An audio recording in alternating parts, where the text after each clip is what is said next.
Madam Speaker, today at the start of National Police Week, I stand here to remember the lives of Virginia's fallen law enforcement officer. As the daughter of a retired law enforcement officer and as a former federal agent, I know what it means to put on a badge. And I know what it means to have a family member leave the house concerned as to whether or not they'll return. And for far too many, that fear is realized when a loved one dies in the line of duty.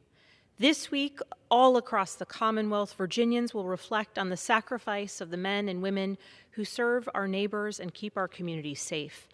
They will honor those who continue to wear the uniform, and they will remember those who never returned home from their patrol.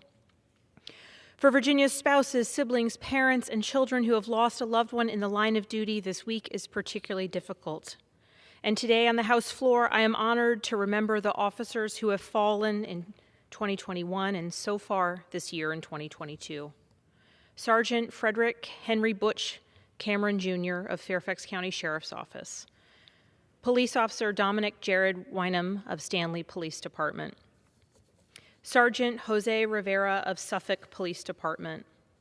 Police Officer George Gonzalez of the United States Department of Defense Pentagon Force Protection Agency.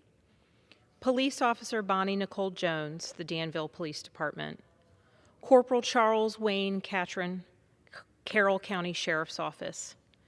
Captain James Anthony Sisk, Culpeper County Sheriff's Office. Police Officer Michael D. Chandler, Big Stone Gap Police Department. Sergeant Malik Mazoub, Portsmouth Sheriff's Office. Police Officer John Painter, Bridgewater College Police Department. Campus Safety Officer J.J. Jefferson, Bridgewater College Police Department. Police Officer Caleb D. Ogilvie, Covington Division of Police. And Police Officer Trey Marshall Sutton, Henrico County Police Department. Today we remember these names on the floor of the United States House of Representatives, but they are already forever etched in the hearts of Virginia's law enforcement officers, especially the men and women who knew them best and served alongside them, and their families who mourn them and miss them. Our hearts are with them as they remember their loved ones, reflect on their service, and we honor them.